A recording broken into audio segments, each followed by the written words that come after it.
the works of Flavius Josephus. Book 10. Containing the interval of 182 years and a half. From the captivity of the 10 tribes to the first year of Cyrus. Chapter 1. How Sennacherib made an expedition against Hezekiah. What threatenings Rabshakeh made to Hezekiah when Sennacherib was gone against the Egyptians. How Isaiah the prophet encouraged him. How Sennacherib, having failed of success in Egypt, returned thence to Jerusalem. And how upon his finding his army destroyed, he returned home. And what befell him a little afterward. 1. It was now the 14th year of the government of Hezekiah, king of the 2 tribes, when the king of Assyria, whose name was Sennacherib, made an expedition against him with a great army, and took all the cities of the tribes of Judah and Benjamin by force. And when he was ready to bring his army against Jerusalem, Hezekiah sent ambassadors to him beforehand, and promised to submit, and pay what tribute he should appoint. Hereupon Sennacherib, when he heard of what offers the ambassadors made, resolved not to proceed in the war, but to accept of the proposals that were made him. And if he might receive 300 talents of silver, and 30 talents of gold, he promised that he would depart in a friendly manner. And he gave security upon oath to the ambassadors that he would then do him no harm, but go away as he came.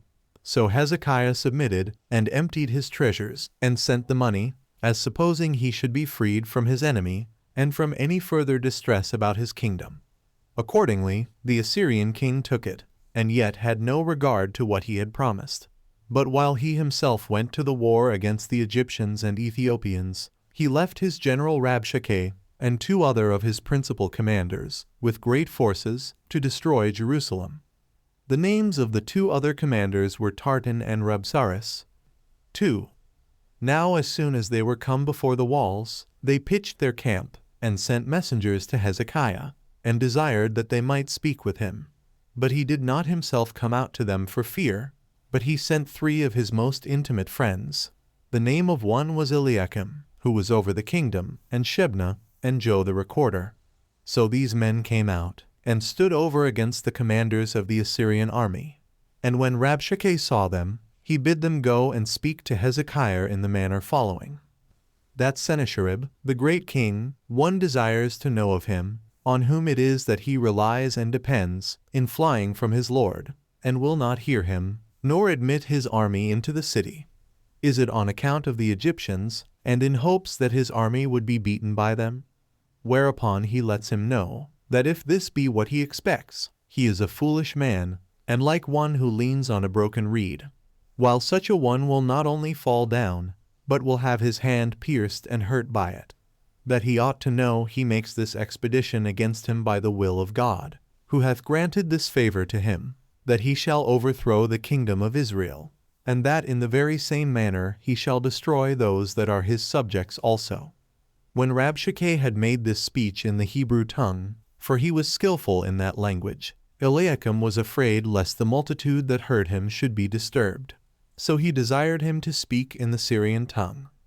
But the general, understanding what he meant, and perceiving the fear that he was in, he made his answer with a greater and a louder voice, but in the Hebrew tongue, and said, that, since they all heard what were the king's commands, they would consult their own advantage in delivering up themselves to us. For it is plain that both you and your king dissuade the people from submitting by vain hopes, and so induce them to resist. But if you be courageous, and think to drive our forces away, I am ready to deliver to you 2,000 of these horses that are with me for your use, if you can set as many horsemen on their backs, and show your strength. But what you have not you cannot produce. Why therefore do you delay to deliver up yourselves to a superior force, who can take you without your consent? Although it will be safer for you to deliver yourselves up voluntarily, while a forcible capture, when you are beaten, must appear more dangerous, and will bring further calamities upon you. 3. When the people, as well as the ambassadors, heard what the Assyrian commander said, they related it to Hezekiah, who thereupon put off his royal apparel, and clothed himself with sackcloth, and took the habit of a mourner, and, after the manner of his country, he fell upon his face, and besought God, and entreated him to assist them. Now they had no other hope of relief. He also sent some of his friends and some of the priests to the prophet Isaiah, and desired that he would pray to God and offer sacrifices for their common deliverance, and so put up supplications to him, that he would have indignation at the expectations of their enemies, and have mercy upon his people. And when the prophet had done accordingly, an oracle came from God to him, and encouraged the king and his friends that were about him, and foretold that their enemies should be beaten without fighting, and should go away in an ignominious manner, and not with that insolence which they now show, for that God would take care that they should be destroyed. He also foretold that Sennacherib, the king of Assyria, should fail of his purpose against Egypt, and that when he came home he should perish by the sword. 4. About the same time also the king of Assyria wrote an epistle to Hezekiah, in which he said he was a foolish man, in supposing that he should escape from being his servant, since he had already brought under many and great nations, and he threatened that when he took him, he would utterly destroy him, unless he now opened the gates and willingly received his army into Jerusalem. When he read this epistle, he despised it, on account of the trust that he had in God. But he rolled up the epistle, and laid it up within the temple. And as he made his further prayers to God for the city, and for the preservation of all the people, the prophet Isaiah said that God had heard his prayer, and that he should not be besieged at this time by the king of Assyria too, that for the future he might be secure of not being at all disturbed by him, and that the people might go on peaceably, and without fear, with their husbandry and other affairs. But after a little while the king of Assyria, when he had failed of his treacherous designs against the Egyptians, returned home without success. On the following occasion, he spent a long time in the siege of Pelusium. And when the banks that he had raised over against the walls were of a great height, and when he was ready to make an immediate assault upon them, but heard that Tirhakah, king of the Ethiopians, was coming and bringing great forces to aid the Egyptians, and was resolved to march through the desert, and so to fall directly upon the Assyrians, this king Sennacherib was disturbed at the news, and, as I said before, left Pelusium, and returned back without success. Now concerning this Sennacherib, Herodotus also says, in the second book of his histories, how this king came against the Egyptian king, who was the priest of Vulcan, and that as he was besieging Pelusium, he broke up the siege on the following occasion. This Egyptian priest prayed to God, and God heard his prayer, and sent a judgment upon the Arabian king. But in this Herodotus was mistaken, when he called this king not king of the Assyrians, but of the Arabians. For he saith that a multitude of mice gnawed to pieces in one night both the bows and the rest of the armor of the Assyrians, and that it was on that account that the king, when he had no bows left, drew off his army from Pelusium. And Herodotus does indeed give us this history. Nay, and Berossus, who wrote of the affairs of Chaldea, makes mention of this king Sennacherib, and that he ruled over the Assyrians, and that he made an expedition against all Asia and Egypt, and says thus. 5. Now when Sennacherib was returning from his Egyptian war to Jerusalem, he found his army under Rabshakeh his general in danger by a plague, for God had sent a pestilential distemper upon his army. And on the very first night of the siege, 185,000, with their captains and generals, were destroyed. So the king was in a great dread and in a terrible agony at this calamity. And being in great fear for his whole army, he fled with the rest of his forces to his own kingdom, and to his city Nineveh. And when he had abode there a little while, he was treacherously assaulted, and died by the hands of his elder sons, 3 Adramelech and Sarecer, and was slain in his own temple, which was called Arask. Now these sons of his were driven away on account of the murder of their father by the citizens, and went into Armenia, while Assarachattus took the kingdom of Sennacherib. And this proved to be the conclusion of this Assyrian expedition against the people of Jerusalem. Chapter 2. How Hezekiah was sick and ready to die, and how God bestowed upon him 15 years longer life, and secured that promise by the going back of the shadow 10 degrees. 1. Now King Hezekiah being thus delivered, after a surprising manner, from the dread he was in, offered thank offerings to God, with all his people, because nothing else had destroyed some of their enemies, and made the rest so fearful of undergoing the same fate that they departed from Jerusalem. But that divine assistance, yet, while he was very zealous and diligent about the worship of God, did he soon afterwards fall into a severe distemper, insomuch that the physicians despaired of him, and expected no good issue of his sickness, as neither did his friends. And besides the distemper for itself, there was a very melancholy circumstance that disordered the king, which was the consideration that he was childless, and was going to die, and leave his house and his government without a successor of his own body. So he was troubled at the thoughts of this his condition, and lamented himself, and entreated of God that he would prolong his life for a little while till he had some children, and not suffer him to depart this life before he was become a father. Hereupon God had mercy upon him, and accepted of his supplication, because the trouble he was under at his supposed death was not because he was soon to leave the advantages he enjoyed in the kingdom, nor did he on that account pray that he might have a longer life afforded him, but in order to have sons that might receive the government after him. And God sent Isaiah the prophet, and commanded him to inform Hezekiah that within 3 days' time he should get clear of his distemper, and should survive it 15 years, and that he should have children also. Now, upon the prophet saying this, as God had commanded him, he could hardly believe it, both on account of the distemper he was under, which was very sore, and by reason of the surprising nature of what was told him. So he desired that Isaiah would give him some sign or wonder, that he might believe him in what he had said, and be sensible that he came from God. For things that are beyond expectation, and greater than our hopes, are made credible by actions of the like nature. And when Isaiah had asked him what sign he desired to be exhibited, he desired that he would make the shadow of the sun, which he had already made to go down 10 steps or degrees in his house, to return again to the same place, 5, and to make it as it was before. And when the prophet prayed to God to exhibit this sign to the king, he saw what he desired to see, and was freed from his distemper, and went up to the temple, where he worshipped God, and made vows to him. 2. At this time it was that the dominion of the Assyrians was overthrown by the Medes. 6. But of these things I shall treat elsewhere. But the king of Babylon, whose name was Baladan, sent ambassadors to Hezekiah with presents, and desired he would be his ally and his friend. So he received the ambassadors gladly, and made them a feast, and showed them his treasures, and his armory, and the other wealth he was possessed of, in precious stones and in gold, and gave them presents to be carried to Baladan, and sent them back to him.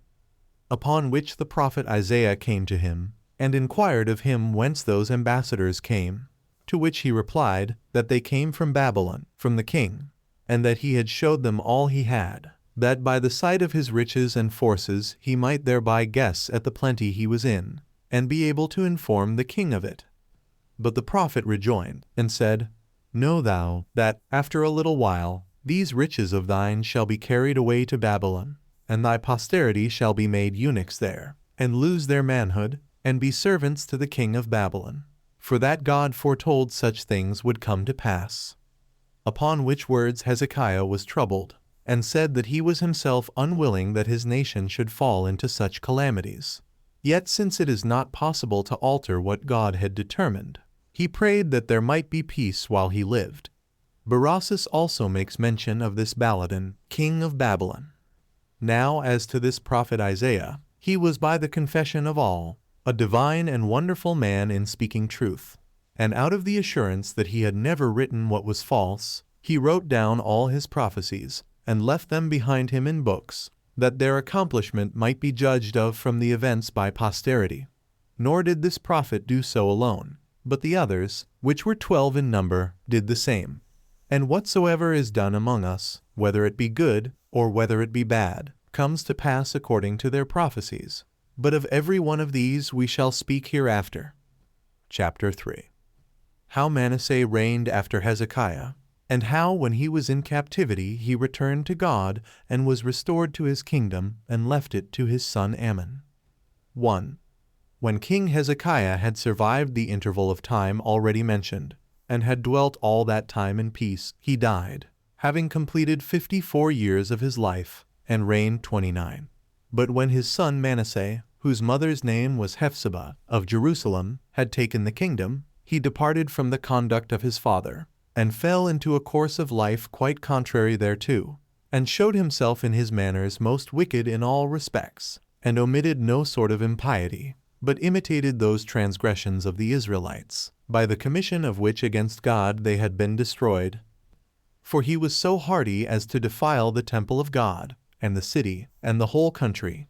For, by setting out from a contempt of God, he barbarously slew all the righteous men that were among the Hebrews. Nor would he spare the prophets, for he every day slew some of them, till Jerusalem was overflown with blood.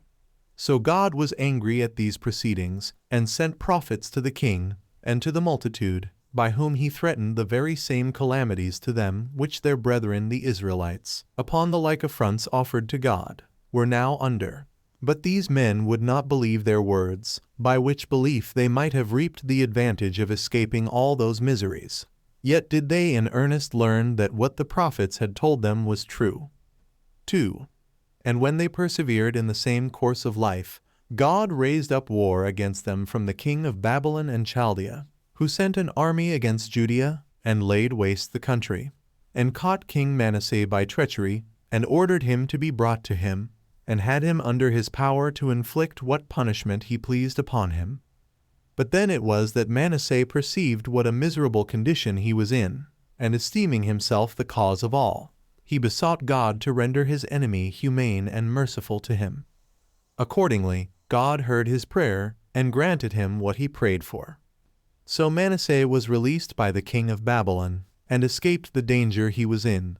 And when he was come to Jerusalem, he endeavored, if it were possible, to cast out of his memory those his former sins against God, of which he now repented, and to apply himself to a very religious life. He sanctified the temple, and purged the city, and for the remainder of his days he was intent on nothing, but to return his thanks to God for his deliverance, and to preserve him propitious to him all his life long. He also instructed the multitude to do the same, as having very nearly experienced what a calamity he was fallen into by a contrary conduct. He also rebuilt the altar, and offered the legal sacrifices, as Moses commanded. And when he had re-established what concerned the divine worship, as it ought to be, he took care of the security of Jerusalem. He did not only repair the old walls with great diligence, but added another wall to the former. He also built very lofty towers, and the garrison places before the city he strengthened, not only in other respects, but with provisions of all sorts that they wanted. And indeed, when he had changed his former course, he so led his life for the time to come, that from the time of his return to piety towards God he was deemed a happy man, and a pattern for imitation. When therefore he had lived 67 years, he departed this life, having reigned 55 years, and was buried in his own garden. And the kingdom came to his son Ammon, whose mother's name was Meshullemeth, of the city of Jotbath. Chapter 4. How Ammon reigned instead of Manasseh. And after Ammon reigned Josiah. He was both righteous and religious, as also concerning Huldah the prophetess. 1. This Ammon imitated those works of his father which he insolently did when he was young. So he had a conspiracy made against him by his own servants, and was slain in his own house, when he had lived 24 years, and of them had reigned 2. But the multitude punished those that slew Ammon, and buried him with his father, and gave the kingdom to his son Josiah, who was 8 years old. His mother was of the city of Bozkath, and her name was Jedidah. He was of a most excellent disposition, and naturally virtuous, and followed the actions of King David, as a pattern and a rule to him in the whole conduct of his life. And when he was 12 years old, he gave demonstrations of his religious and righteous behavior. For he brought the people to a sober way of living, and exhorted them to leave off the opinion they had of their idols, because they were not gods, but to worship their own God. And by repeating on the actions of his progenitors, he prudently corrected what they did wrong, like a very elderly man, and like one abundantly able to understand what was fit to be done, and what he found they had well done, he observed all the country over, and imitated the same. And thus he acted in following the wisdom and sagacity of his own nature. and in compliance with the advice and instruction of the elders. For by following the laws it was that he succeeded so well in the order of his government, and in piety with regard to the divine worship. And this happened because the transgressions of the former kings were seen no more, but quite vanished away. For the king went about the city, and the whole country, and cut down the groves which were devoted to strange gods, and overthrew their altars. And if there were any gifts dedicated to them by his forefathers, he made them ignominious, and plucked them down. And by this means he brought the people back from their opinion about them to the worship of God. He also offered his accustomed sacrifices and burnt offerings upon the altar. Moreover, he ordained certain judges and overseers, that they might order the matters to them severally belonging, and have regard to justice above all things, and distribute it with the same concern they would have about their own soul. He also sent over all the country, and desired such as pleased to bring gold and silver for the repairs of the temple, according to every one's inclinations and abilities. And when the money was brought in, he made one Mosiah the governor of the city, and Shaphan the scribe, and Joab the recorder, and Eliakim the high priest, curators of the temple, and of the charges contributed thereto, who made no delay, nor put the work off at all, but prepared architects, and whatsoever was proper for those repairs, and set closely about the work. So the temple was repaired by this means, and became a public demonstration of the king's piety.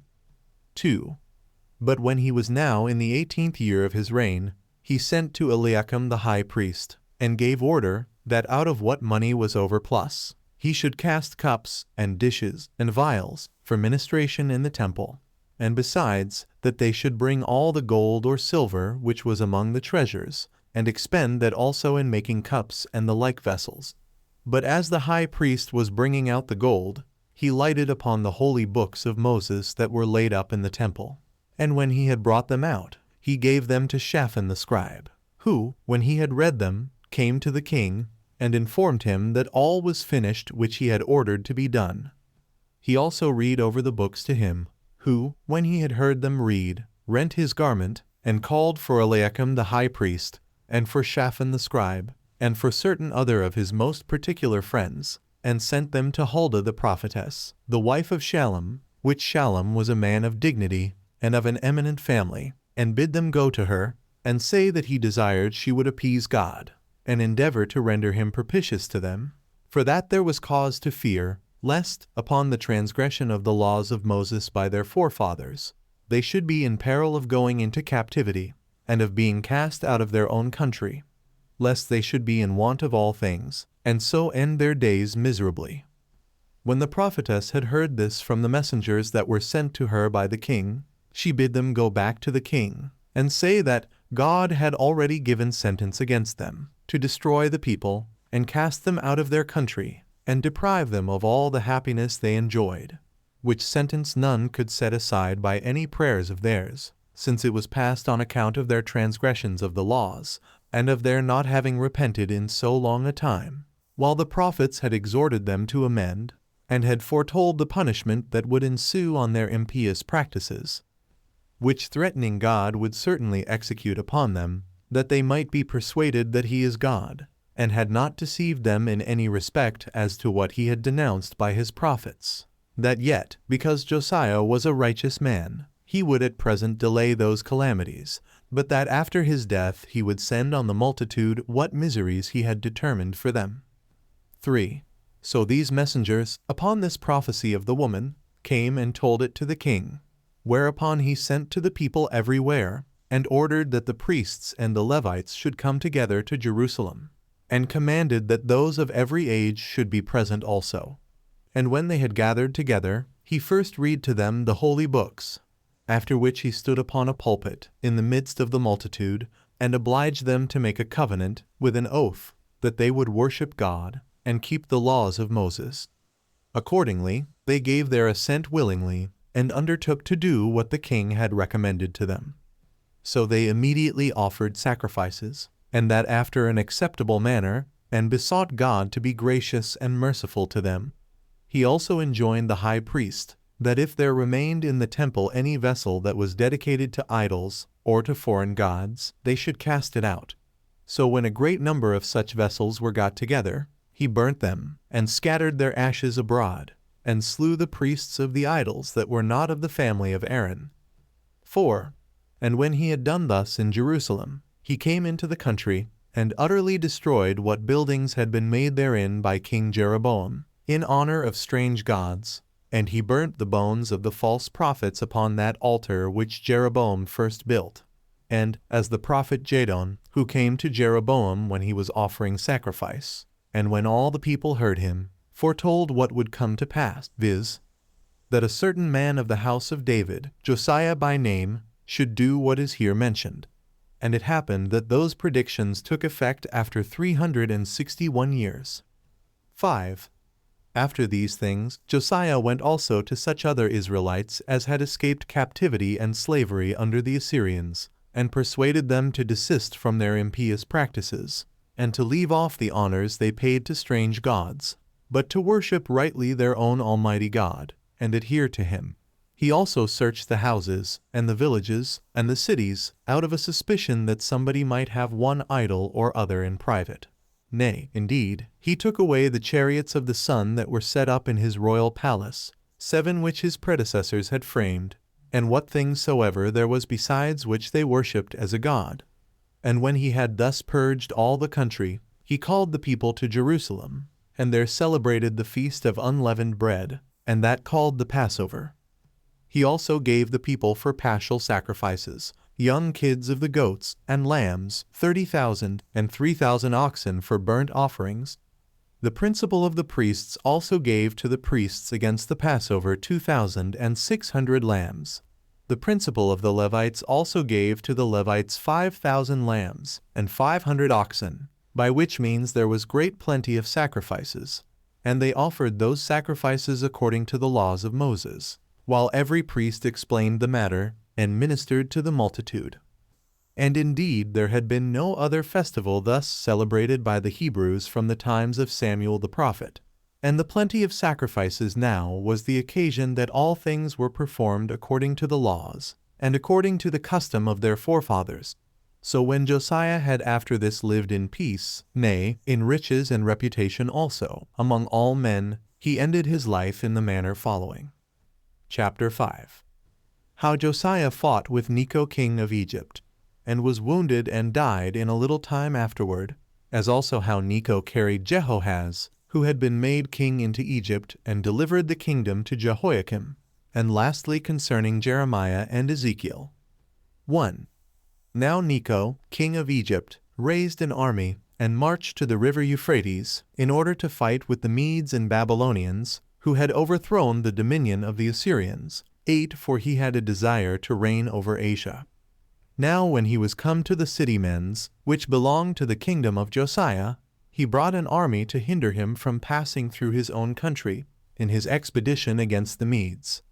Now Necho sent a herald to Josiah, and told him that he did not make this expedition against him, but was making haste to Euphrates, and desired that he would not provoke him to fight against him, because he obstructed his march to the place whither he had resolved to go. But Josiah did not admit of this advice of Necho, but put himself into a posture to hinder him from his intended march. I suppose it was fate that pushed him on this conduct, that it might take an occasion against him. For as he was setting his army in array, 9 and rode about in his chariot, from one wing of his army to another, one of the Egyptians shot an arrow at him, and put an end to his eagerness of fighting. For being sorely wounded, he commanded a retreat to be sounded for his army, and returned to Jerusalem, and died of that wound, and was magnificently buried in the sepulchre of his fathers, when he had lived 39 years, and of them had reigned 31. But all the people mourned greatly for him, lamenting and grieving on his account many days, and Jeremiah the prophet composed an elegy to lament him, 10 which is extant till's time also. Moreover, this prophet denounced beforehand the sad calamities that were coming upon the city. He also left behind him in writing a description of that destruction of our nation which has lately happened in our days, and the taking of Babylon. Nor was he the only prophet who delivered such predictions beforehand to the multitude, but so did Ezekiel also, who was the first person that wrote, and left behind him in writing 2 books concerning these events. Now these 2 prophets were priests by birth, but of them Jeremiah dwelt in Jerusalem, from the 13th year of the reign of Josiah, until the city and temple were utterly destroyed. However, as to what befell this prophet, we will relate it in its proper place. 2. Upon the death of Josiah, which we have already mentioned, his son, Jehoahaz by name, took the kingdom, being about 23 years old.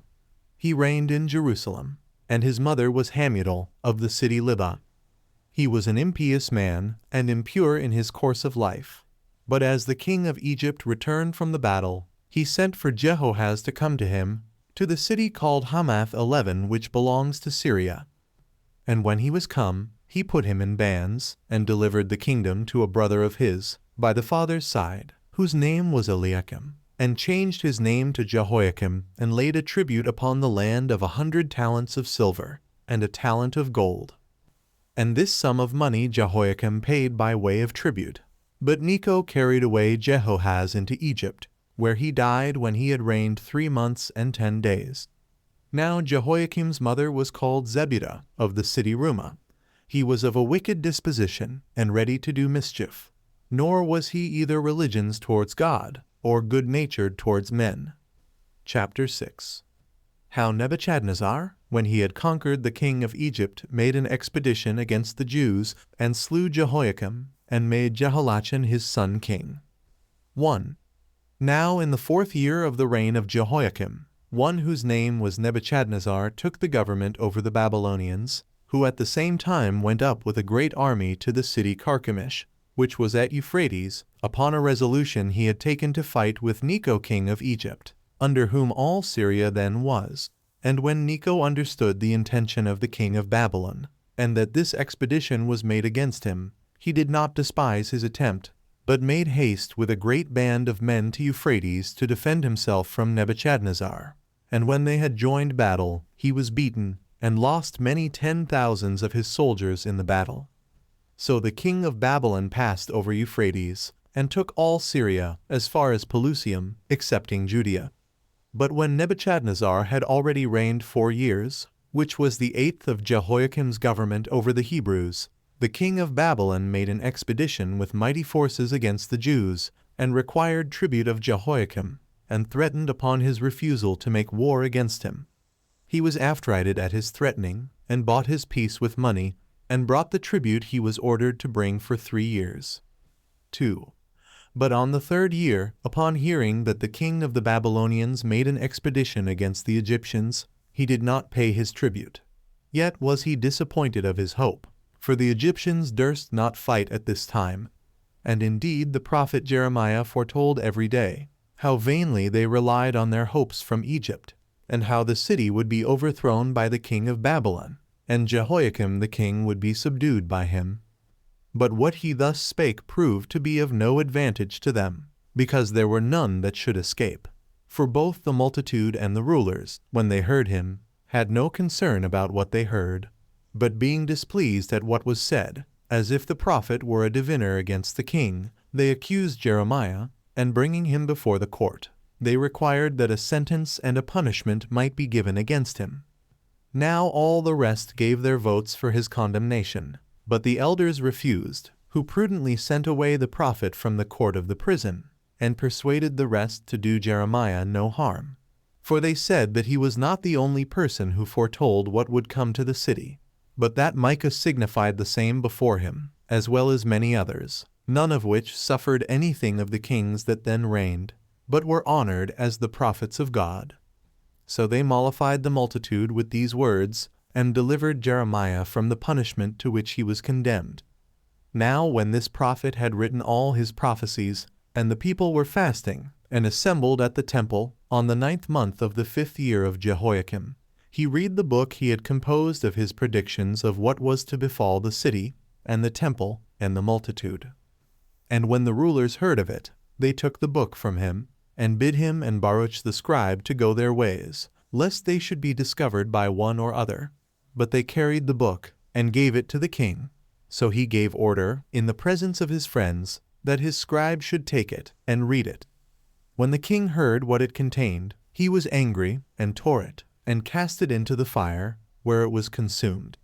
He also commanded that they should seek for Jeremiah and Baruch the scribe, and bring them to him, that they might be punished. However, they escaped his anger. 3. Now, a little time afterwards, the king of Babylon made an expedition against Jehoiakim, whom he received into the city, and this out of fear of the foregoing predictions of this prophet, as supposing he should suffer nothing that was terrible, because he neither shut the gates, nor fought against him. Yet when he was come into the city, he did not observe the covenants he had made, but he slew such as were in the flower of their age, and such as were of the greatest dignity, together with their king Jehoiakim, whom he commanded to be thrown before the walls, without any burial, and made his son Jehoiachin king of the country, and of the city.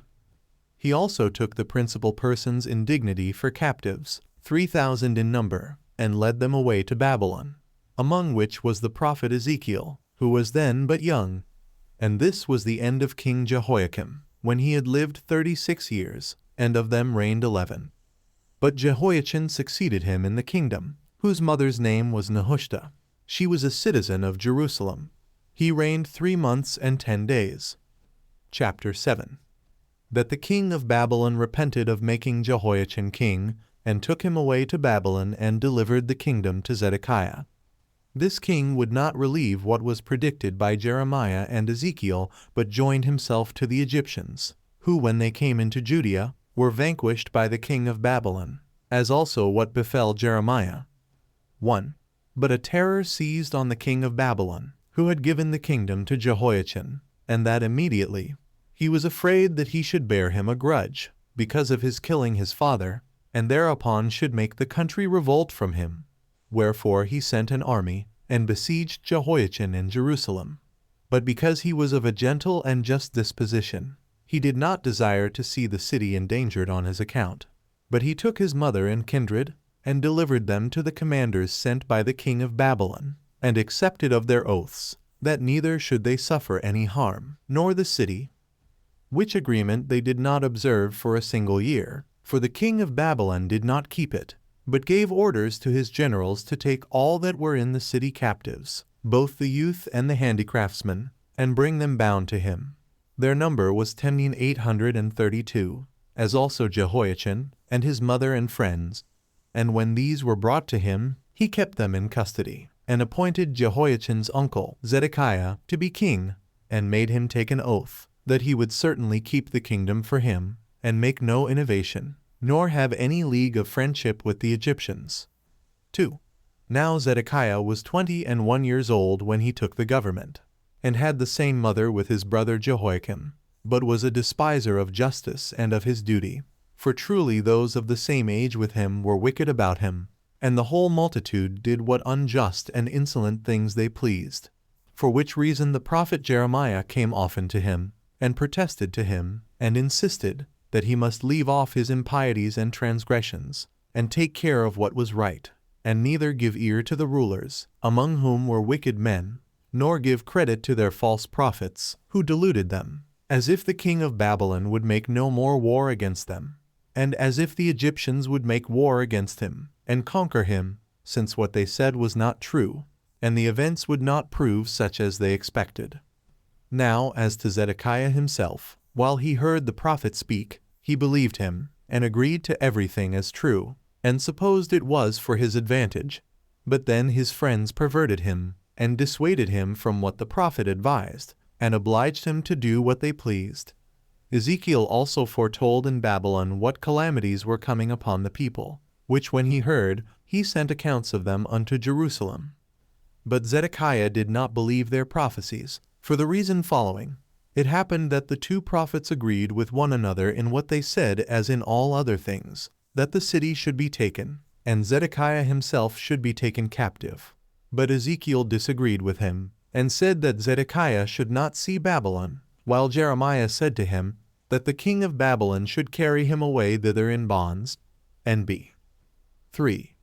Now when Zedekiah had preserved the league of mutual assistance he had made with the Babylonians for 8 years, he brake it, and revolted to the Egyptians, in hopes, by their assistance, of overcoming the Babylonians. When the king of Babylon knew this, he made war against him. He laid his country waste, and took his fortified towns, and came to the city Jerusalem itself to besiege it.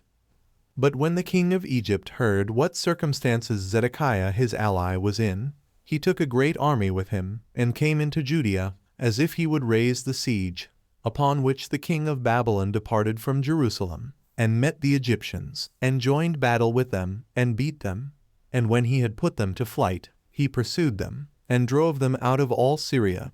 Now as soon as the king of Babylon was departed from Jerusalem, the false prophets deceived Zedekiah, and said that the king of Babylon would not any more make war against him or his people, nor remove them out of their own country into Babylon, and that those then in captivity would return, with all those vessels of the temple of which the king of Babylon had despoiled that temple.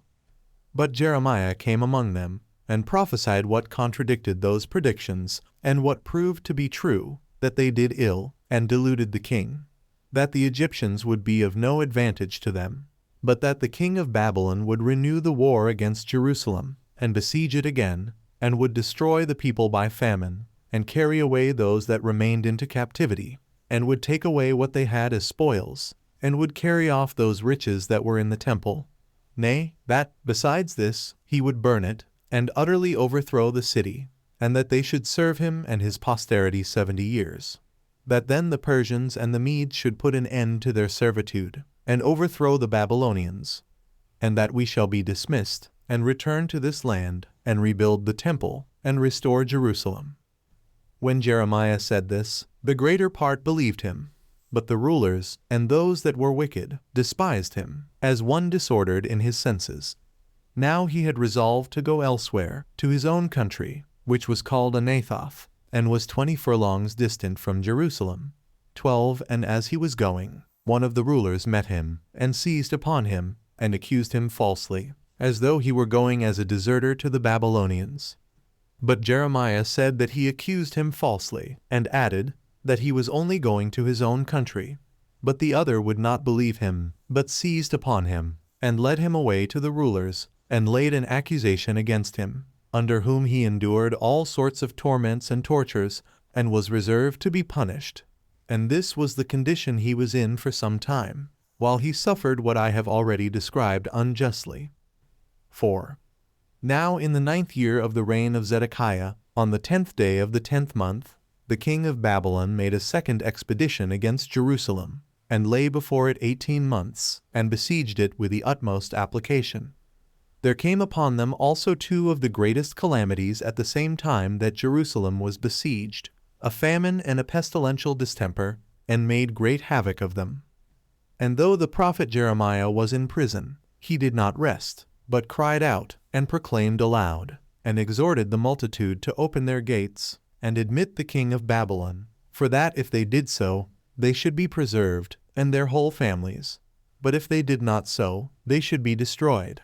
And he foretold that if any one stayed in the city, he should certainly perish by one of these ways, either be consumed by the famine, or slain by the enemy's sword. But that if he would flee to the enemy, he should escape death. Yet did not these rulers who heard believe him, even when they were in the midst of their sore calamities.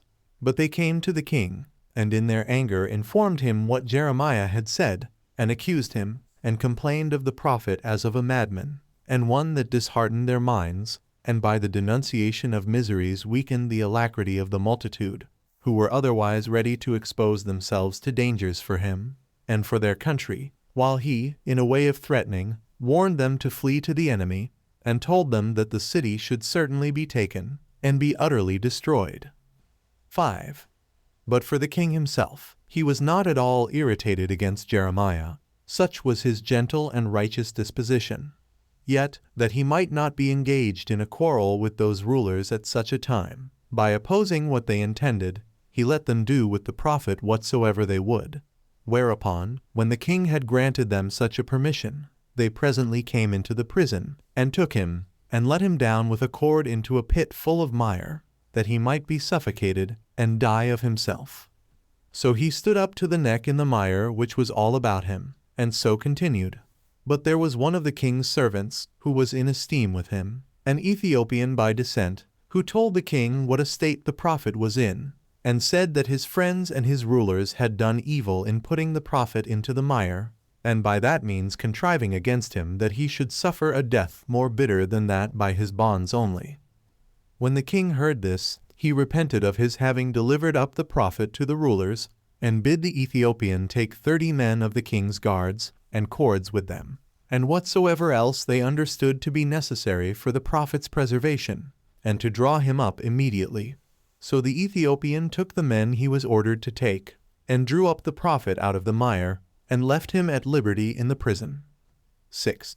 But when the king had sent to call him privately, and inquired what he could say to him from God, which might be suitable to his present circumstances, and desired him to inform him of it, Jeremiah replied, that he had somewhat to say. But he said withal, he should not be believed, nor, if he admonished them, should be hearkened to. For, said he, thy friends have determined to destroy me, as though I had been guilty of some wickedness. And where are now those men who deceived us, and said that the king of Babylon would not come and fight against us any more? But I am afraid now to speak the truth, lest thou shouldst condemn me to die. And when the king had assured him upon oath that he would neither himself put him to death, nor deliver him up to the rulers, he became bold upon that assurance that was given him, and gave him this advice, that he should deliver the city up to the Babylonians. And he said that it was God who prophesied this by him, that he must do so if he would be preserved, and escape out of the danger he was in, and that then neither should the city fall to the ground, nor should the temple be burned, but that if he disobeyed he would be the cause of these miseries coming upon the citizens, and of the calamity that would befall his whole house. When the king heard this, he said that he would willingly do what he persuaded him to, and what he declared would be to his advantage, but that he was afraid of those of his own country that had fallen away to the Babylonians, lest he should be accused by them to the king of Babylon, and be punished. But the prophet encouraged him, and said he had no cause to fear such punishment, for that he should not have the experience of any misfortune, if he would deliver all up to the Babylonians, neither himself, nor his children, nor his wives, and that the temple should then continue unhurt. So when Jeremiah had said this, the king let him go, and charged him to betray what they had resolved on to none of the citizens, nor to tell any of these matters to any of the rulers, if they should have learned that he had been sent for, and should inquire of him what it was that he was sent for, and what he had said to him, but to pretend to them that he besought him that he might not be kept in bonds and in prison. And indeed he said so to them, for they came to the prophet and asked him what advice it was that he came to give the king relating to them. And thus I have finished what concerns this matter. Chapter 8. How the king of Babylon took Jerusalem and burnt the temple, and removed the people of Jerusalem and Zedekiah to Babylon, as also who they were that had succeeded in the high priesthood under the kings. 1. Now the king of Babylon was very intent and earnest upon the siege of Jerusalem, and he erected towers upon great banks of earth, and from them repelled those that stood upon the walls. He also made a great number of such banks round about the whole city, whose height was equal to those walls. However, those that were within bore the siege with courage and alacrity, for they were not discouraged, either by the famine or by the pestilential distemper, but were of cheerful minds in the prosecution of the war, although those miseries within oppressed them also, and they did not suffer themselves to be terrified, either by the contrivances of the enemy or by their engines of war, but contrived still different engines to oppose all the other withal, till indeed there seemed to be an entire struggle between the Babylonians and the people of Jerusalem, which had the greater sagacity and skill. The former party supposing they should be thereby too hard for the other, for the destruction of the city, the latter placing their hopes of deliverance in nothing else, but in persevering in such inventions in opposition to the other, as might demonstrate the enemy's engines were useless to them. And this siege they endured for 18 months, until they were destroyed by the famine, and by the darts which the enemy threw at them from the towers. 2. Now the city was taken on the 9th day of the 4th month, in the 11th year of the reign of Zedekiah. They were indeed only generals of the king of Babylon, to whom Nebuchadnezzar committed the care of the siege, for he abode himself in the city of Riblah. The names of these generals who ravaged and subdued Jerusalem, if anyone desire to know them, were these: Nergal-Sharezer, Samgar-Nebo, Rabsaris, Sorsechim, and Rabmag. And when the city was taken about midnight, and the enemy's generals were entered into the temple, and when Zedekiah was sensible of it, he took his wives, and his children, and his captains, and his friends, and with them fled out of the city, through the fortified ditch, and through the desert. And when certain of the deserters had informed the Babylonians of this, at break of day, they made haste to pursue after Zedekiah, and overtook him not far from Jericho, and encompassed him about. But for those friends and captains of Zedekiah who had fled out of the city with him, when they saw their enemies near them, they left him, and dispersed themselves, some one way, and some another, and every one resolved to save himself. So the enemy took Zedekiah alive, when he was deserted by all but a few, with his children and his wives, and brought him to the king. When he was come, Nebuchadnezzar began to call him a wicked wretch, and a covenant breaker, and one that had forgotten his former words, when he promised to keep the country for him. He also reproached him for his ingratitude, that when he had received the kingdom from him, who had taken it from Jehoiachin, and given it to him, he had made use of the power he gave him against him that gave it. But, said he, God is great, who hated that conduct of thine, and hath brought thee under us. And when he had used these words to Zedekiah, he commanded his sons and his friends to be slain, while Zedekiah and the rest of the captains looked on. After which he put out the eyes of Zedekiah, and bound him, and carried him to Babylon. And these things happened to him, 13 as Jeremiah and Ezekiel had foretold to him, that he should be caught, and brought before the king of Babylon, and should speak to him face to face, and should see his eyes with his own eyes. And thus far did Jeremiah prophesy. But he was also made blind, and brought to Babylon, but did not see it, according to the prediction of Ezekiel. 3. We have said thus much, because it was sufficient to show the nature of God to such as are ignorant of it, that it is various, and acts many different ways, and that all events happen after a regular manner, in their proper season, and that it foretells what must come to pass. It is also sufficient to show the ignorance and incredulity of men, whereby they are not permitted to foresee anything that is future, and are, without any guard, exposed to calamities, so that it is impossible for them to avoid the experience of those calamities. 4. And after this manner have the kings of David's race ended their lives, being in number 21, until the last king, who altogether reigned 514 years, and 6 months, and 10 days, of whom Saul, who was their first king, retained the government 20 years, though he was not of the same tribe with the rest. 5. And now it was that the king of Babylon sent Nebuzaradan, the general of his army, to Jerusalem to pillage the temple, who had it also in command to burn it and the royal palace, and to lay the city even with the ground, and to transplant the people into Babylon. Accordingly, he came to Jerusalem in the 11th year of King Zedekiah, and pillaged the temple, and carried out the vessels of God, both gold and silver, and particularly that large laver which Solomon dedicated, as also the pillars of brass, and their chapiters, with the golden tables and the candlesticks. And when he had carried these off, he set fire to the temple in the 5th month, the first day of the month, in the 11th year of the reign of Zedekiah, and in the 18th year of Nebuchadnezzar. He also burnt the palace, and overthrew the city. Now the temple was burnt 470 years, 6 months, and 10 days after it was built. It was then 1,062 years, 6 months, and 10 days from the departure out of Egypt. And from the deluge to the destruction of the temple, the whole interval was 1,957 years, 6 months, and 10 days.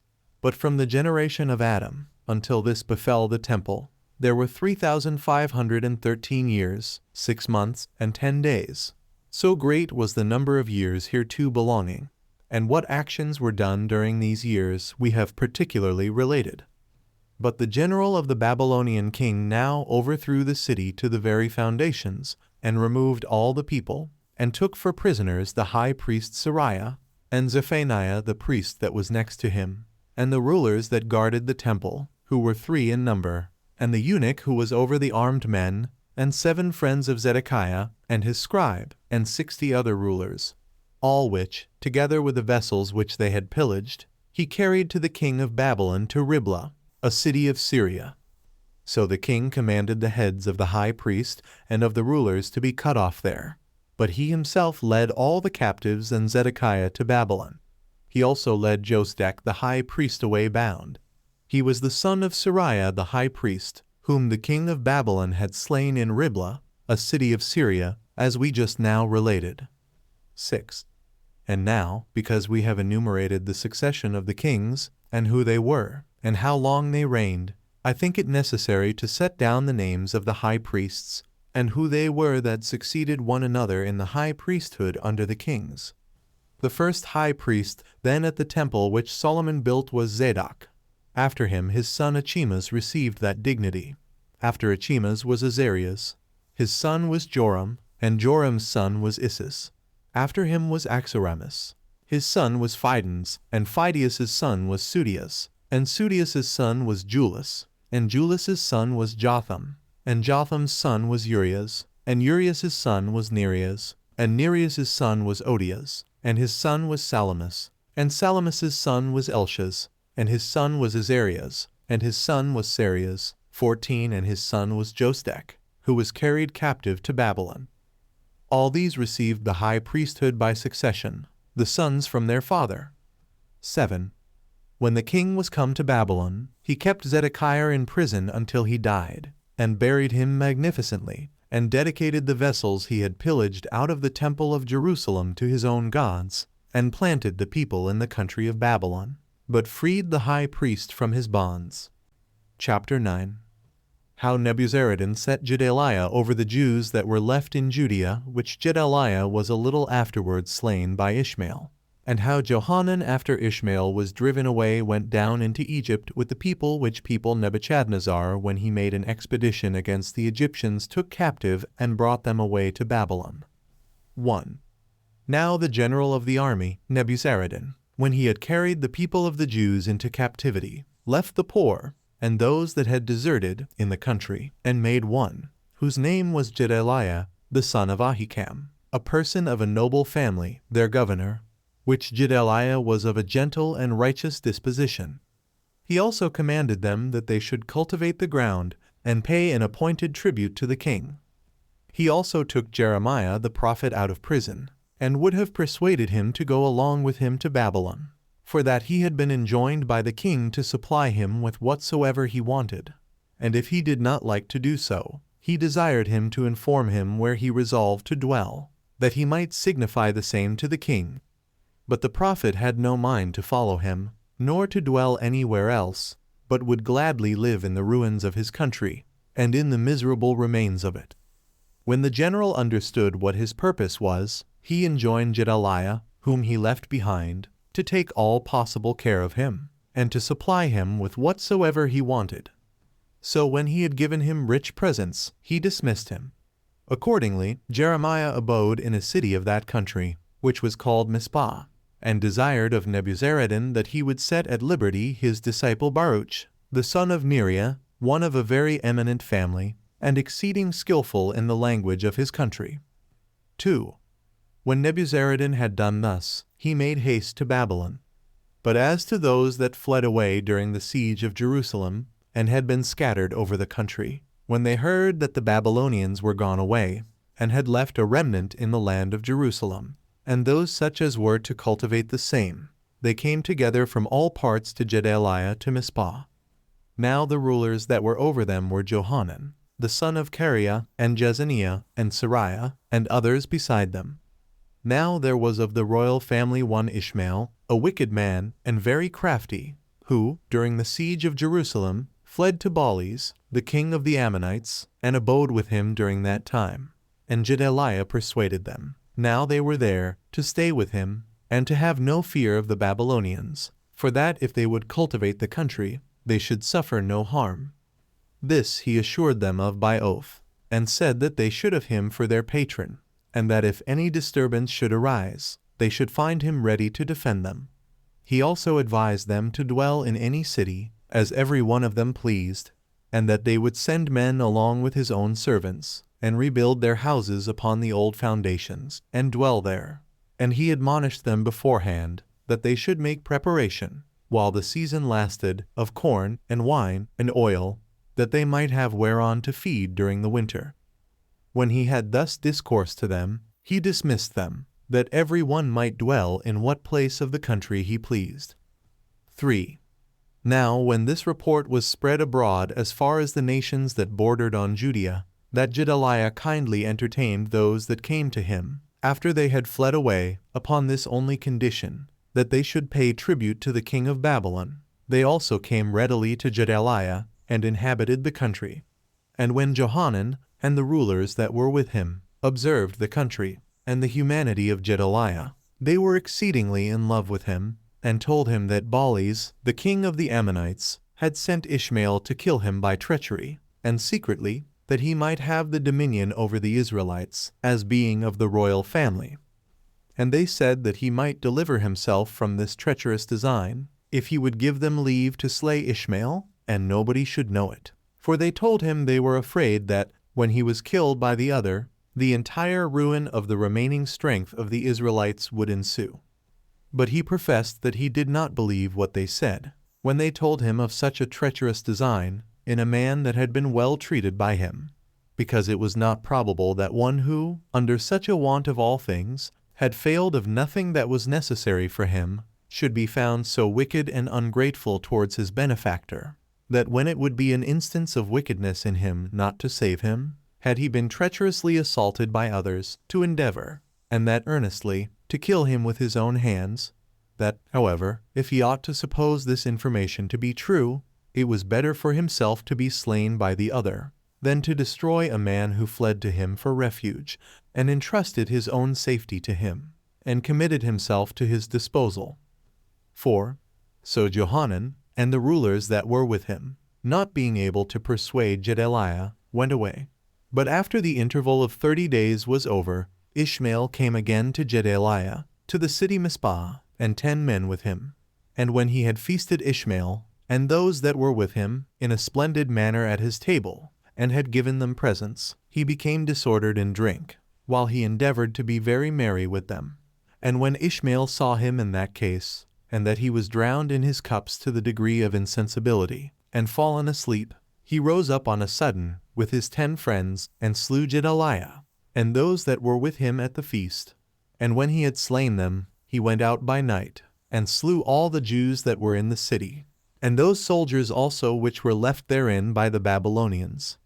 But the next day 80 men came out of the country with presents to Gedaliah, none of them knowing what had befallen him.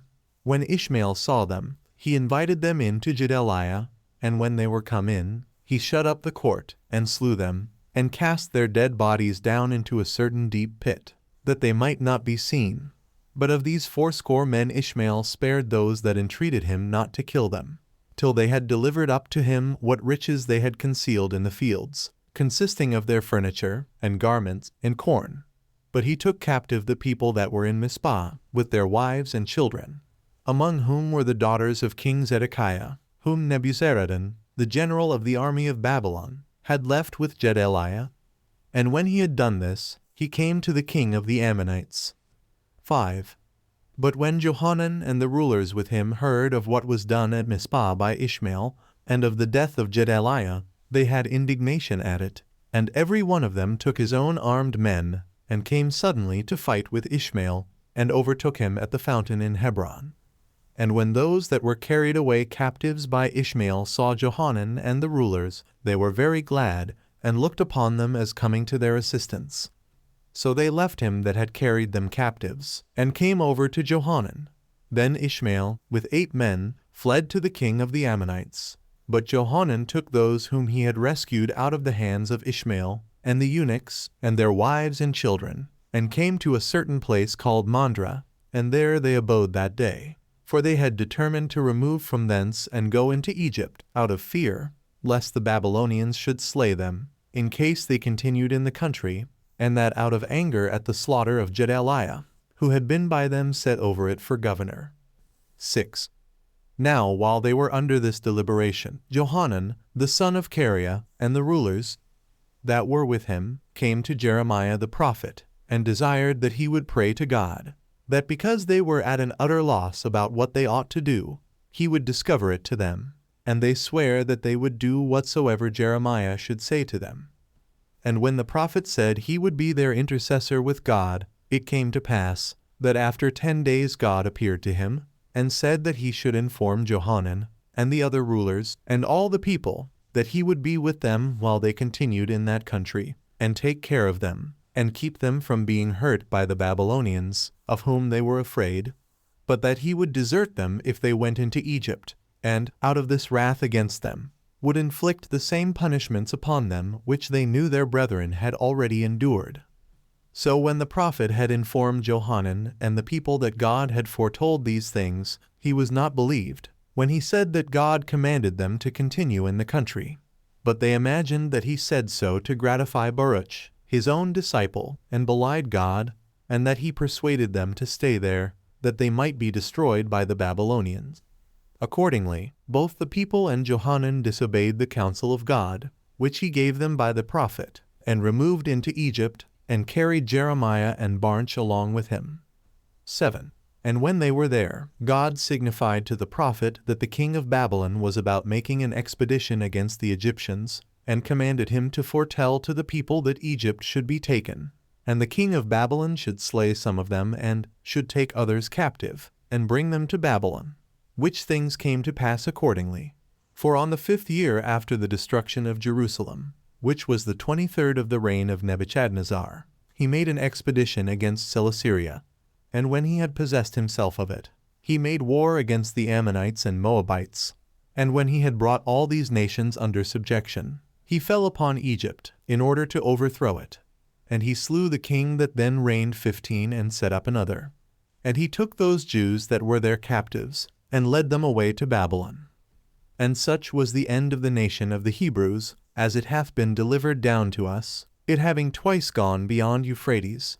For the people of the 10 tribes were carried out of Samaria by the Assyrians, in the days of King Hoshea, after which the people of the 2 tribes that remained after Jerusalem was taken were carried away by Nebuchadnezzar, the king of Babylon and Chaldea. Now as to Shalmaneser, he removed the Israelites out of their country, and placed therein the nation of the Cuthians, who had formerly belonged to the inner parts of Persia and Media, but were then called Samaritans, by taking the name of the country to which they were removed. But the king of Babylon, who brought out the 2 tribes, 16, placed no other nation in their country, by which means all Judea and Jerusalem, and the temple, continued to be a desert for 70 years. But the entire interval of time which passed from the captivity of the Israelites to the carrying away of the 2 tribes, proved to be 130 years, 6 months, and 10 days. Chapter 10. Concerning Daniel, and what befell him at Babylon. 1. But now Nebuchadnezzar, king of Babylon, took some of the most noble of the Jews that were children, and the kinsmen of Zedekiah their king, such as were remarkable for the beauty of their bodies, and the comeliness of their countenances, and delivered them into the hands of tutors, and to the improvement to be made by them. He also made some of them to be eunuchs, which course he took also with those of other nations whom he had taken in the flower of their age, and afforded them their diet from his own table, and had them instructed in the institutes of the country, and taught the learning of the Chaldeans. And they had now exercised themselves sufficiently in that wisdom, which he had ordered they should apply themselves to. Now among these there were 4 of the family of Zedekiah, of most excellent dispositions, one of whom was called Daniel, another was called Ananias, another Misael, and the 4th Azarias. And the king of Babylon changed their names, and commanded that they should make use of other names. Daniel he called Baltasar, Ananias, Shadrach, Misael, Meshach, and Azarias, Abednego. These the king had in esteem, and continued to love, because of the very excellent temper they were of, and because of their application to learning, and the profess they had made in wisdom. 2. Now Daniel and his kinsmen had resolved to use a severe diet, and to abstain from those kinds of food which came from the king's table, and entirely to forbear to eat of all living creatures. So he came to Ashpenaz, who was that eunuch to whom the care of them was committed, 17, and desired him to take and spend what was brought for them from the king, but to give them pulse and dates for their food, and anything else, besides the flesh of living creatures, that he pleased, for that their inclinations were to that sort of food, and that they despised the other. He replied that he was ready to serve them in what they desired, but he suspected that they would be discovered by the king, from their meager bodies, and the alteration of their countenances, because it could not be avoided, but their bodies and colors must be changed with their diet, especially while they would be clearly discovered by the finer appearance of the other children, who would fare better, and thus they should bring him into danger, and occasion him to be punished. Yet did they persuade Arioch, who was thus fearful, to give them what food they desired for 10 days, by way of trial, and in case the habit of their bodies were not altered, to go on in the same way, as expecting that they should not be hurt thereby afterwards. But if he saw them look meager, and worse than the rest, he should reduce them to their former diet. Now when it appeared that they were so far from becoming worse by the use of this food, that they grew plumper and fuller in body than the rest, insomuch that he thought those who fed on what came from the king's table seemed less plump and full, while those that were with Daniel looked as if they had lived in plenty, and in all sorts of luxury. Arioch, from that time, securely took himself what the king sent every day from his supper, according to custom, to the children, but gave them the forementioned diet, while they had their souls in some measure more pure, and less burdened, and so fitter for learning, and had their bodies in better tune for hard labor.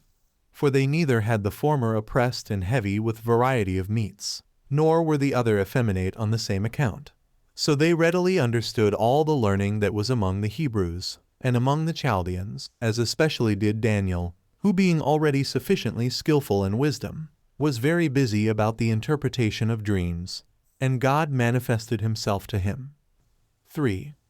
Now 2 years after the destruction of Egypt, King Nebuchadnezzar saw a wonderful dream, the accomplishment of which God showed him in his sleep. But when he arose out of his bed, he forgot the accomplishment. So he sent for the Chaldeans and magicians and the prophets, and told them that he had seen a dream, and informed them that he had forgotten the accomplishment of what he had seen. And he enjoined them to tell him both what the dream was, and what was its signification. And they said that this was a thing impossible to be discovered by men. But they promised him that if he would explain to them what dream he had seen, they would tell him its signification. Hereupon he threatened to put them to death, unless they told him his dream, and he gave command to have them all put to death, since they confessed they could not do what they were commanded to do. Now when Daniel heard that the king had given a command that all the wise men should be put to death, and that among them himself and his 3 kinsmen were in danger, he went to Arioch, who was captain of the king's guards, and desired to know of him what was the reason why the king had given command that all the wise men, and Chaldeans, and magicians should be slain. So when he had learned that the king had had a dream, and had forgotten it, and that when they were enjoined to inform the king of it, they had said they could not do it, and had thereby provoked him to anger, he desired of Arioch that he would go in to the king, and desire respite for the magicians for 1 night, and to put off their slaughter so long, for that he hoped within that time to obtain, by prayer to God, the knowledge of the dream. Accordingly, Arioch informed the king of what Daniel desired. So the king bid them delay the slaughter of the magicians till he knew what Daniel's promise would come to. But the young man retired to his own house, with his kinsmen, and besought God that whole night to discover the dream, and thereby deliver the magicians and Chaldeans, with whom they were themselves to perish, from the king's anger, by enabling him to declare his vision, and to make manifest what the king had seen the night before in his sleep, but had forgotten it. Accordingly, God, out of pity to those that were in danger, and out of regard to the wisdom of Daniel, made known to him the dream and its interpretation, that so the king might understand by him its signification also. When Daniel had obtained this knowledge from God, he arose very joyful, and told it his brethren, and made them glad, and to hope well that they should now preserve their lives, of which they despaired before, and had their minds full of nothing but the thoughts of dying. So when he had with them returned thanks to God, who had commiserated their youth, when it was day he came to Arioch, and desired him to bring him to the king, because he would discover to him that dream which he had seen the night before. 4. When Daniel was come in to the king, he excused himself first, that he did not pretend to be wiser than the other Chaldeans and magicians, when, upon their entire inability to discover his dream, he was undertaking to inform him of it. For this was not by his own skill, or on account of his having better cultivated his understanding than the rest. But he said, God hath had pity upon us, when we were in danger of death, and when I prayed for the life of myself, and of those of my own nation, hath made manifest to me both the dream, and the interpretation thereof.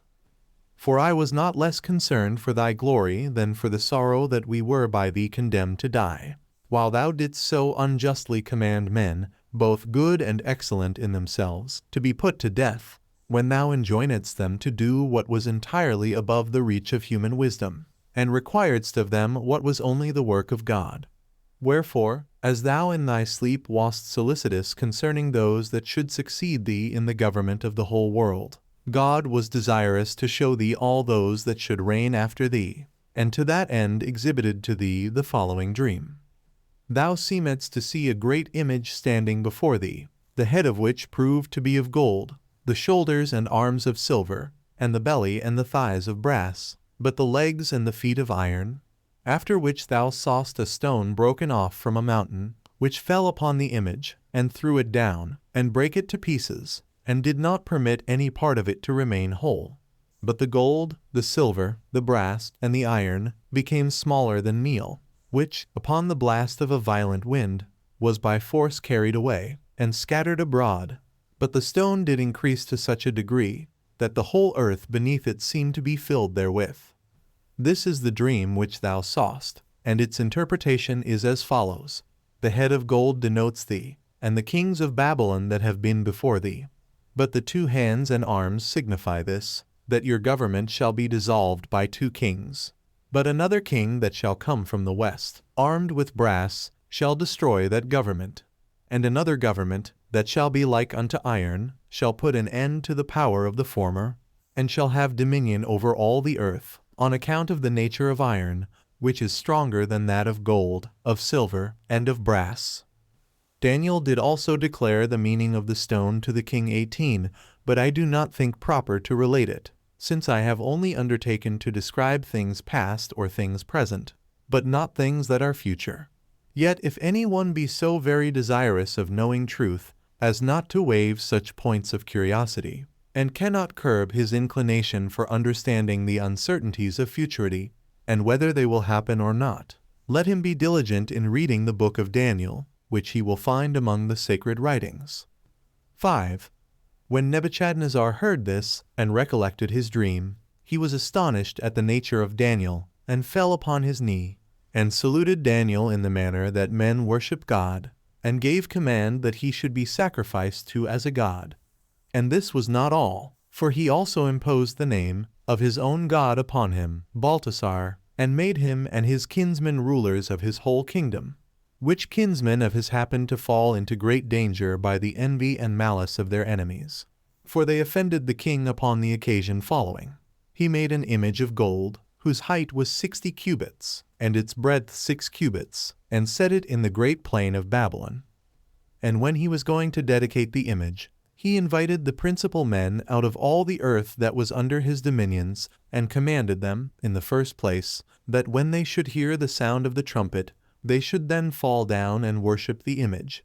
And he threatened that those who did not so should be cast into a fiery furnace. When therefore all the rest, upon the hearing of the sound of the trumpet, worshipped the image, they relate that Daniel's kinsmen did not do it, because they would not transgress the laws of their country. So these men were convicted, and cast immediately into the fire, but were saved by divine providence, and after a surprising manner escaped death, for the fire did not touch them. And I suppose that it touched them not, as if it reasoned with itself, that they were cast into it without any fault of theirs, and that therefore it was too weak to burn the young men when they were in it. This was done by the power of God, who made their bodies so far superior to the fire that it could not consume them. This it was which recommended them to the king as righteous men, and men beloved of God, on which account they continued in great esteem with him. 6.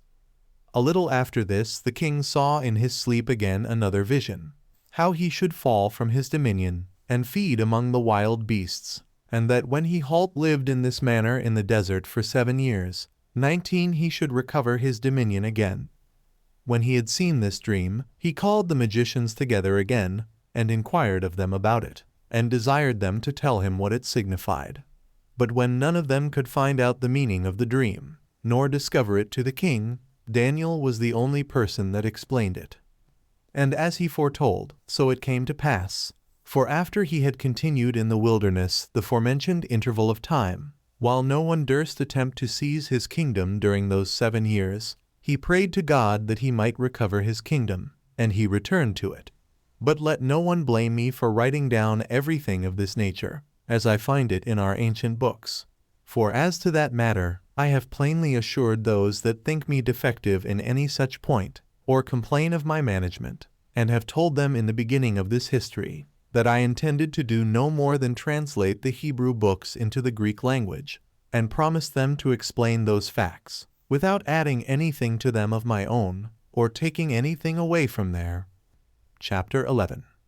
Concerning Nebuchadnezzar and his successors, and how their government was dissolved by the Persians, and what things befell Daniel in Media, and what prophecies he delivered there. 1. Now when King Nebuchadnezzar had reigned 43 years, 20 he ended his life.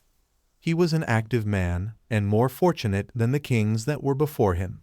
Now Berosus makes mention of his actions in the 3rd book of his Chaldaic history, where he says thus: When his father Nebuchadnezzar Nabopolassar heard that the governor whom he had set over Egypt, and the places about Celesyria and Phoenicia, had revolted from him, while he was not himself able any longer to undergo the hardships of war, he committed to his son Nebuchadnezzar, who was still but a youth, some parts of his army, and sent them against him.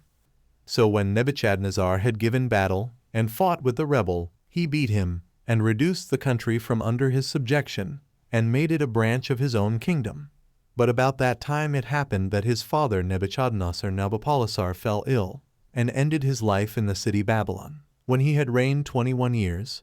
21 And when he was made sensible, as he was in a little time, that his father Nebuchadnezzar Nabopolassar was dead, and having settled the affairs of Egypt, and the other countries, as also those that concerned the captive Jews, and Phoenicians, and Syrians, and those of the Egyptian nations, and having committed the conveyance of them to Babylon to certain of his friends, together with the gross of his army, and the rest of their ammunition and provisions, he went himself hastily, accompanied with a few others, over the desert, and came to Babylon.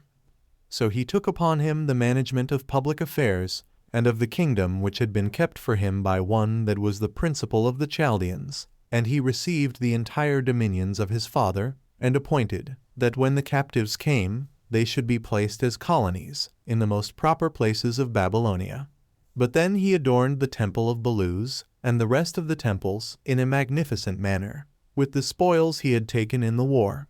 He also added another city to that which was there of old, and rebuilt it, that such as would besiege it hereafter might no more turn the course of the river, and thereby attack the city itself. He therefore built 3 walls round about the inner city, and 3 others about that which was the outer, and this he did with burnt brick. And after he had, after a becoming manner, walled the city, and adorned its gates gloriously, he built another palace before his father's palace, but so that they joined to it. To describe whose vast height and immense riches it would perhaps be too much for me to attempt. Yet as large and lofty as they were completed in 15 days. 22 He also erected elevated places for walking, of stone, and made it resemble mountains, and built it so that it might be planted with all sorts of trees. He also erected what was called a pensile paradise, because his wife was desirous to have things like her own country, she having been bred up in the palaces of Media. Megasthenes also, in his 4th book of his accounts of India, makes mention. of these things, and thereby endeavors to show that this king Nebuchadnezzar exceeded Hercules in fortitude and in the greatness of his actions. For he saith that he conquered a great part of Libya and Iberia. Diocles also, in the second book of his accounts of Persia, mentions this king, as does Philostrates in his accounts both of India and of Phoenicia, say that this king besieged Tyre 13 years, while at the same time Ethbal reigned at Tyre. These are all the histories that I have met with concerning this king. 2. But now, after the death of Nebuchadnezzar, evil Merodach his son succeeded in the kingdom, who immediately set Jeconiah at liberty, and esteemed him among his most intimate friends. He also gave him many presents, and made him honorable above the rest of the kings that were in Babylon. For his father had not kept his faith with Jeconiah, when he voluntarily delivered up himself to him, with his wives and children, and his whole kindred, for the sake of his country, that it might not be taken by siege, and utterly destroyed, as we said before. When evil Merodach was dead, after a reign of 18 years, Niglasar his son took the government, and retained it 40 years, and then ended his life.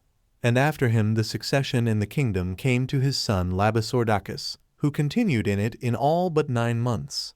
And when he was dead, it came to Baltasar, 23, who by the Babylonians was called Nabonidus. Against him did Cyrus, the king of Persia, and Darius, the king of Media, make war. And when he was besieged in Babylon, there happened a wonderful and prodigious vision. He was sat down at supper in a large room, and there were a great many vessels of silver, such as were made for royal entertainments, and he had with him his concubines and his friends. Whereupon he came to a resolution, and commanded that those vessels of God which Nebuchadnezzar had plundered out of Jerusalem, and had not made use of, but had put them into his own temple, should be brought out of that temple. He also grew so haughty as to proceed to use them in the midst of his cups, drinking out of them, and blaspheming against God. In the meantime, he saw a hand proceed out of the wall, and writing upon the wall certain syllables, at which sight, being disturbed, he called the magicians and Chaldeans together, and all that sort of men that are among these barbarians, and were able to interpret signs and dreams, that they might explain the writing to him. But when the magicians said they could discover nothing, nor did understand it, the king was in great disorder of mind, and under great trouble at this surprising accident. So he caused it to be proclaimed through all the country, and promised, that to him who could explain the writing, and give the signification couched therein, he would give him a golden chain for his neck, and leave to wear a purple garment, as did the kings of Chaldea, and would bestow on him the 3rd part of his own dominions. When this proclamation was made, the magicians ran together more earnestly, and were very ambitious to find out the importance of the writing, but still hesitated about it as much as before.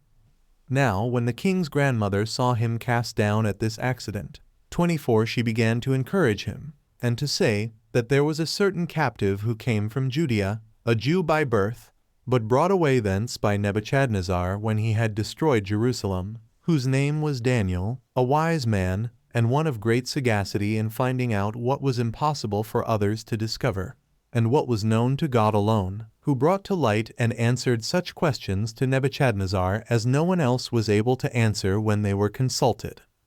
She therefore desired that he would send for him, and inquire of him concerning the writing, and to condemn the unskilfulness of those that could not find their meaning, and this, although what God signified thereby should be of a melancholy nature. 3. When Baltasar heard this, he called for Daniel, and when he had discoursed to him what he had learned concerning him and his wisdom, and how a divine spirit was with him, and that he alone was fully capable of finding out what others would never have thought of, he desired him to declare to him what this writing meant, that if he did so, he would give him leave to wear purple, and to put a chain of gold about his neck, and would bestow on him the 3rd part of his dominion, as an honorary reward for his wisdom, that thereby he might become illustrious to those who saw him, and who inquired upon what occasion he obtained such honors. But Daniel desired that he would keep his gifts to himself.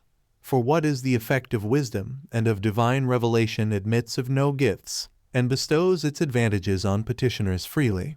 but that still he would explain the writing to him, which denoted that he should soon die, and this because he had not learnt to honor God, and not to admit things above human nature, by what punishments his progenitor had undergone for the injuries he had offered to God, and because he had quite forgotten how Nebuchadnezzar was removed to feed among wild beasts for his impieties, and did not recover his former life among men and his kingdom, but upon God's mercy to him, after many supplications and prayers, who did thereupon praise God all the days of his life, as one of almighty power, and who takes care of mankind. He also put him in mind how he had greatly blasphemed against God, and had made use of his vessels amongst his concubines, that therefore God saw this, and was angry with him, and declared by this writing beforehand what a sad conclusion of his life he should come to. And he explained the writing thus: Mene, this, if it be expounded in the Greek language, may signify a number, because God hath numbered so long a time for thy life, and for thy government, and that there remains but a small portion, thekel. This signifies a weight, and means that God hath weighed thy kingdom in a balance, and finds it going down already. Fares. This also, in the Greek tongue, denotes a fragment. God will therefore break thy kingdom in pieces, and divide it among the Medes and Persians. 4. When Daniel had told the king that the writing upon the wall signified these events, Balthasar was in great sorrow and affliction, as was to be expected, when the interpretation was so heavy upon him. However, he did not refuse what he had promised Daniel, although he were become a foreteller of misfortunes to him, but bestowed it all upon him, as reasoning thus, that what he was to reward was peculiar to himself, and to fate, and did not belong to the prophet, but that it was the part of a good and a just man to give what he had promised, although the events were of a melancholy nature. Accordingly, the king determined so to do. Now, after a little while, both himself and the city were taken by Cyrus, the king of Persia, who fought against him. For it was Balthasar, under whom Babylon was taken, when he had reigned 17 years. And this is the end of the posterity of King Nebuchadnezzar, as history informs us. But when Babylon was taken by Darius, and when he, with his kinsman Cyrus, had put an end to the dominion of the Babylonians, he was 62 years old. He was the son of Astyages, and had another name among the Greeks. Moreover, he took Daniel the prophet, and carried him with him into Media, and honored him very greatly, and kept him with him. For he was one of the 3 presidents whom he set over his 360 provinces, for into so many did Darius part them. 5. However, while Daniel was in so great dignity, and in so great favor with Darius, and was alone entrusted with everything by him, having somewhat divine in him, he was envied by the rest. For those that see others in greater honor than themselves with kings envy them. And when those that were grieved at the great favor Daniel was in with Darius sought for an occasion against him, he afforded them no occasion at all, for he was above all the temptations of money, and despised bribery, and esteemed it a very base thing to take anything by way of reward, even when it might be justly given him. He afforded those that envied him not the least handle for an accusation. So when they could find nothing for which they might calumniate him to the king, nothing that was shameful or reproachful, and thereby deprive him of the honor he was in with him, they sought for some other method whereby they might destroy him. When therefore they saw that Daniel prayed to God 3 times a day, they thought they had gotten an occasion by which they might ruin him. So they came to Darius and told him that the princes and governors had thought proper to allow the multitude a relaxation for 30 days, that no one might offer a petition or prayer either to himself or to the gods, but that he who shall transgress this decree shall be east into the den of lions, and there perish. 6. Whereupon the king, not being acquainted with their wicked design, nor suspecting that it was a contrivance of theirs against Daniel, said he was pleased with this decree of theirs, and he promised to confirm what they desired. He also published an edict to promulgate to the people that decree which the princes had made. Accordingly, all the rest took care not to transgress those injunctions, and rested in quiet. But Daniel had no regard to them, but, as he was wont, he stood and prayed to God in the sight of them all.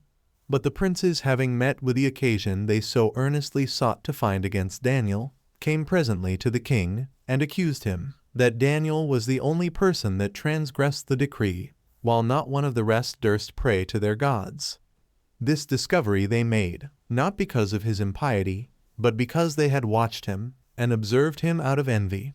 For supposing that Darius did thus out of a greater kindness to him than they expected, and that he was ready to grant him pardon for this contempt of his injunctions, and envying this very pardon to Daniel, they did not become more honorable to him, but desired he might be cast into the den of lions according to the law. So Darius, hoping that God would deliver him, and that he would undergo nothing that was terrible by the wild beasts, bid him bear this accident cheerfully. And when he was cast into the den, he put his seal to the stone that lay upon the mouth of the den, and went his way. But he passed all the night without food and without sleep, being in great distress for Daniel. But when it was day, he got up, and came to the den, and found the seal entire, which he had left the stone sealed withal. He also opened the seal, and cried out, and called to Daniel, and asked him if he were alive. And as soon as he heard the king's voice, and said that he had suffered no harm, the king gave order that he should be drawn up out of the den. Now when his enemies saw that Daniel had suffered nothing which was terrible, they would not own that he was preserved by God, and by his providence, but they said that the lions had been filled full with food, and on that account it was, as they supposed, that the lions would not touch Daniel, nor come to him, and this they alleged to the king. But the king, out of an abhorrence of their wickedness, gave order that they should throw in a great deal of flesh to the lions, and when they had filled themselves, he gave further order that Daniel's enemies should be cast into the den, that he might learn whether the lions, now they were full, would touch them or not. And it appeared plain to Darius, after the princes had been cast to the wild beasts, that it was God who preserved Daniel 25, for the lions spared none of them, but tore them all to pieces, as if they had been very hungry, and wanted food. I suppose therefore it was not their hunger, which had been a little before satisfied with abundance of flesh, but the wickedness of these men, that provoked them to destroy the princes.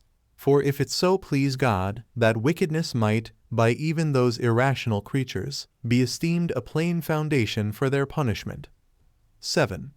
When therefore those that had intended thus to destroy Daniel by treachery were themselves destroyed, King Darius sent letters over all the country, and praised that God whom Daniel worshipped, and said that he was the only true God, and had all power. He had also Daniel in very great esteem, and made him the principal of his friends. Now when Daniel was become so illustrious and famous, on account of the opinion men had that he was beloved of God, he built a tower at Ecbatana in Media. It was a most elegant building, and wonderfully made, and it is still remaining, and preserved to this day. And to such as see it, it appears to have been lately built, and to have been no older than that very day when any one looks upon it. It is so fresh 26 flourishing, and beautiful, and no way grown old in so long time. For buildings suffer the same as men do, they grow old as well as they, and by numbers of years their strength is dissolved, and their beauty withered. Now they bury the kings of Media, of Persia, and Parthia in this tower to this day, and he who was entrusted with the care of it was a Jewish priest, which thing is also observed to this day. But it is fit to give an account of what this man did, which is most admirable to hear. For he was so happy as to have strange revelations made to him, and those as to one of the greatest of the prophets, insomuch that while he was alive he had the esteem and applause both of the kings and of the multitude. And now he is dead, he retains a remembrance that will never fail, for the several books that he wrote and left behind him are still read by us till this time. And from them we believe that Daniel conversed with God.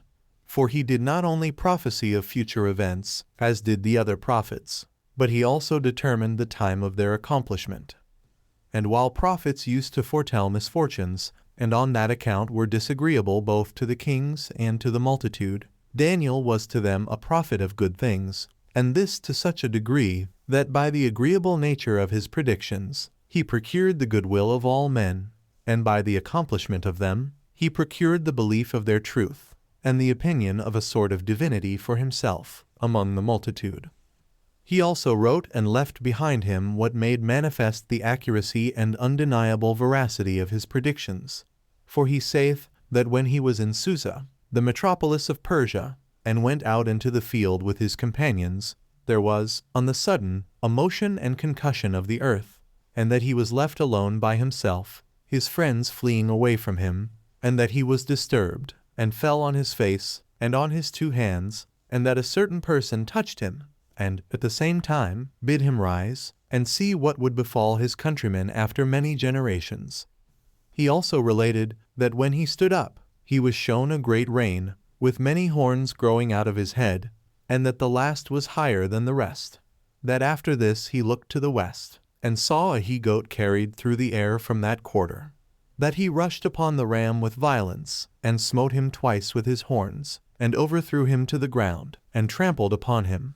That afterward he saw a very great horn growing out of the head of the he-goat, and that when it was broken off, 4 horns grew up that were exposed to each of the 4 winds, and he wrote that out of them arose another lesser horn, which, as he said, waxed great, and that God showed to him that it should fight against his nation, and take their city by force, and bring the temple worship to confusion, and forbid the sacrifices to be offered for 1,296 days. Daniel wrote that he saw these visions in the plain of Susa, and he hath informed us that God interpreted the appearance of this vision after the following manner. He said that the ram signified the kingdoms of the Medes and Persians, and the horns those kings that were to reign in them, and that the last horn signified the last king, and that he should exceed all the kings in riches and glory, that the he-goat signified that one should come and reign from the Greeks, who should twice fight with the Persian, and overcome him in battle, and should receive his entire dominion, that by the great horn which sprang out of the forehead of the he-goat was meant the first king, and that the springing up of 4 horns upon its falling off, and the conversion of every one of them to the 4 quarters of the earth, signified the successors that should arise after the death of the first king, and the partition of the kingdom among them, and that they should be neither his children, nor of his kindred, that should reign over the habitable earth for many years, and that from among them there should arise a certain king that should overcome our nation and their laws, and should take away their political government, and should spoil the temple, and forbid the sacrifices to be offered for 3 years' time. And indeed it so came to pass, that our nation suffered these things under Antiochus Epiphanes, according to Daniel's vision, and what he wrote many years before they came to pass. In the very same manner Daniel also wrote concerning the Roman government, and that our country should be made desolate by them. All these things did this man leave in writing, as God had showed them to him, insomuch that such as read his prophecies, and see how they have been fulfilled, would wonder at the honor wherewith God honored Daniel, and may thence discover how the Epicureans are in an error, who cast providence out of human life, and do not believe that God takes care of the affairs of the world, nor that the universe is governed and continued in being by that blessed and immortal nature, but say that the world is carried along of its own accord, without a ruler and a curator, which, were it destitute of a guide to conduct it, as they imagine, it would be like ships without pilots, which we see drowned by the winds, or like chariots without drivers, which are overturned. So would the world be dashed to pieces by its being carried without a providence, and so perish, and come to naught. So that, by the forementioned predictions of Daniel, those men seem to me very much to err from the truth, who determine that God exercises no providence over human affairs. For if that were the case, that the world went on by mechanical necessity, we should not see that all things would come to pass according to his prophecy. Now as to myself, I have so described these matters as I have found them, and read them. But if any one is inclined to another opinion about them, let him enjoy his different sentiments without any blame from me.